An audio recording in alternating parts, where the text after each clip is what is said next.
Good evening friends, कैसे हैं आप लोग। आशा है ठीक होंगे।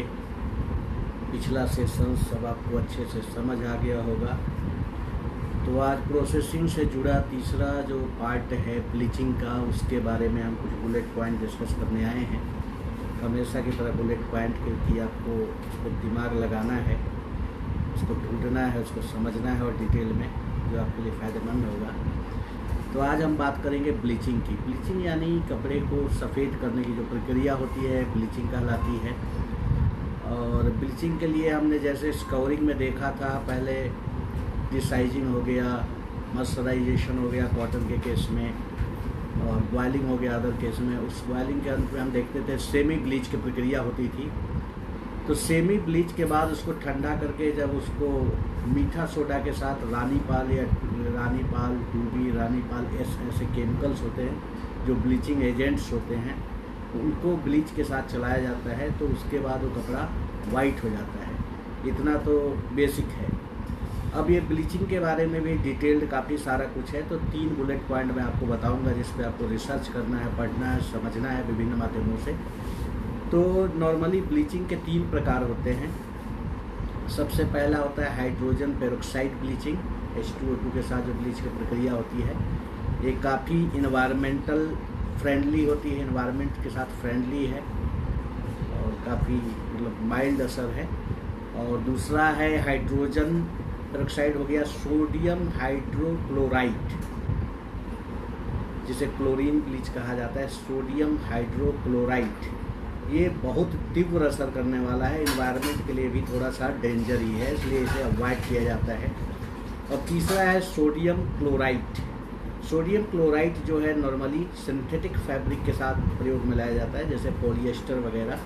तो आज हम इन तीनों प्रकार के ब्लीचिंग के बारे में जानेंगे डिटेल में। सबसे पहले हम बात करें हाइड्रोजन पेरोक्साइड की, तो इसका असर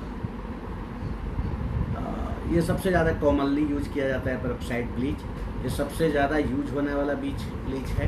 इसका इफ़ेक्ट माइल्ड होता है, ये इको फ्रेंडली होता है और ये कई बार कलरफुल कपड़े को भी शाइन करने के लिए प्रयोग में लाया जाता है। अगर इसकी निश्चित मात्रा, समुचित अनुपात, अच्छी मात्रा सोच समझ के डाली जाए, जो कि केमिकल रेसिपी के हिसाब से है, तो इसको हम कलरफुल कपड़े को भी ब्राइट कर सकते हैं। इसके बाद है आप सोडियम हाइपोक्लोराइड। ये बहुत ही स्ट्रॉन्ग ब्लीच है, बहुत ही ज़्यादा स्ट्रॉन्ग। ये बहुत ज़्यादा साफ़ करता है, कपड़े को वाइट करता है। ज़्यादातर डॉक्टर के ड्रेस में जैसे वाइटनेस चाहिए उस टाइप की वाइटनेस प्रदान करता है। लेकिन इसका ड्रॉबैक क्या है कि डेलिकेट या कलरफुल कपड़े पे इसका यूज नहीं हो सकता। डिस्चार्ज प्रिंट में भी ये यूज किया जाता है बेस कलर को रिमूव करने के लिए। अब तीसरा है सोडियम क्लोराइड।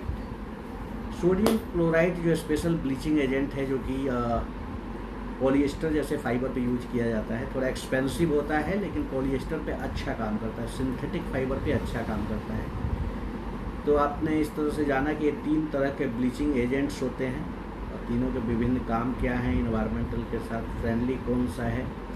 अब हाइड्रोजन पेरोक्साइड जो है ये इन्वायरमेंटल के साथ फ्रेंडली इसलिए होता है कि ये बाद में इस प्रक्रिया में केमिकल रिएक्शन में टूट के ये H2O2 को जानते होंगे, केमिकल रिएक्शन जो है वो टूटेगा और फिर हाइड्रोजन ऑक्सीजन में घुल जाएगा, घुलनशील होगा, इसलिए इन्वायरमेंटल के लिए फ्रेंडली होता है। तो इन तीनों पॉइंट को, जो 3 मैंने बताया, पेरोक्साइड ब्लीच क्या होता है और हाइड्रोजन क्लोराइड ब्लीच क्या होता है और सोडियम हाइड्रोक्लोराइड ब्लीच क्या होता है, नहीं, हाइड्रोजन पेरोक्साइड, सोडियम हाइड्रोक्लोराइड और सोडियम क्लोराइड। ये 3 आपके लिए बुलेट पॉइंट्स हैं आज। इन तीनों पे रिसर्च करें, पूरा डिटेल में जाएं, इन्वायरमेंट के साथ कौन सा फ्रेंडली है, क्यों फ्रेंडली है, ज़्यादातर यूज क्या होता है, इसका विघटन जो होता है यानी अणुएं जो टूट के बाद में होती है कैसे डिज़ोल्व होती है, ये सारी चीज़ें आप रिसर्च करें और उसके बाद इस पर डीपली जाएँ तो आप ब्लीचिंग का आज आपका टास्क पूरा हो जाता है। तो अब हमारा डाइंग, प्रिंटिंग, ब्लीचिंग तीनों सेक्शन हो गए हैं ख़त्म। तो मुझे कमेंट करके बताइएगा कल आपको किस बारे में जानकारी प्राप्त करना चाहते हैं, किस बारे में जानकारी चाहिए। अदरवाइज हमारा जो सेगमेंट है वो बढ़ता चलेगा ऐसे ही। अब हम आगे चलेंगे फैब्रिक इंस्पेक्शन प्रोसेस की ओर।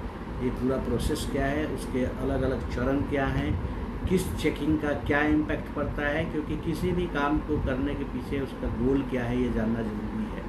अंधाधुंध रेस की तरह पढ़ना नहीं ज़रूरी है। कोई एक काम करते हैं पर्टिकुलर, तो उसके पीछे उसका उद्देश्य क्या है, उसका गोल क्या है, क्योंकि बिना गोल के कोई काम नहीं होता। तो उस गोल को आपको जानना है। जैसे एक हिंट मैं दे देता हूँ, अगर एक हिंट देता हूँ, आगे इसके बारे में डिटेल चर्चा होगी, कि मान लो हम कपड़े का सेट सेग्रीगेशन करते हैं, सेट इवेल्युएशन करते हैं, शेड कैटेगराइजेशन करते हैं, कलर कंटिन्यूटी कार्ड डिफरेंट बनाते हैं, तो इसके पीछे उद्देश्य क्या है।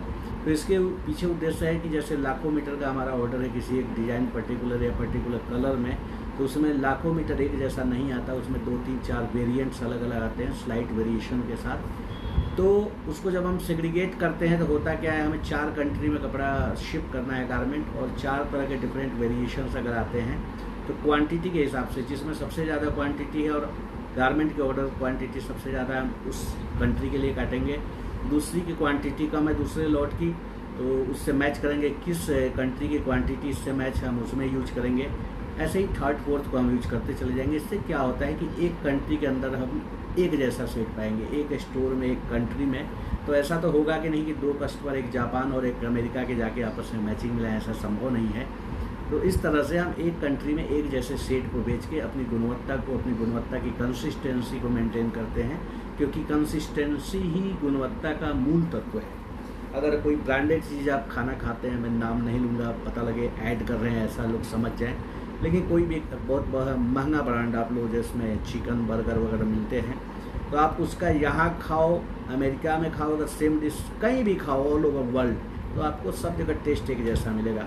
कोल्ड ड्रिंक्स जो होते हैं, किसी एक ब्रांड का कोल्ड ड्रिंक यहाँ पियो, चीन पियो, जापान पियो, तेहरान पियो, अमेरिका पियो, लेबनान पियो, सब जगह आपको वैसा ही टेस्ट मिलेगा। तो कंसिस्टेंसी का बहुत ही ज़्यादा महत्व है।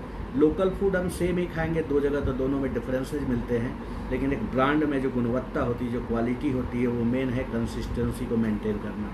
तो इस तरह शेड सेग्रीगेशन के पीछे ये लॉजिक लगता है, उसका मूल लक्ष्य ये होता है, फाइनल गोल ये होता है। तो ऐसे ही जब भी किसी चीज़ को समझना चाहें, आप डीपली समझें, तो उसके गोल तक जरूर पहुँचें कि इसका फाइनल गोल क्या है, क्या अचीव होता है इस प्रोसेस को करके। तो आपका पूरा एजुकेशन का जो प्रोसेस होगा वो पूरा लूप बनेगा, पूरा कंप्लीट होगा। तो आशा है आज ब्लीच के बारे में जो जानकारी मिली आपके काम आएगी। कल हम फिर मिलेंगे किसी नए विषय वस्तु के साथ। तब तक इंतज़ार रहेगा आपके लाइक का, कमेंट्स का, शेयर्स का, और कोई विषय वस्तु अगर आप बताएंगे गारमेंट इंडस्ट्री, टेक्सटाइल से संबंधित, तो ज़रूर उस पर चर्चा होगी। फिर मिलेंगे, तब तक के लिए बाय बाय, गुड नाइट।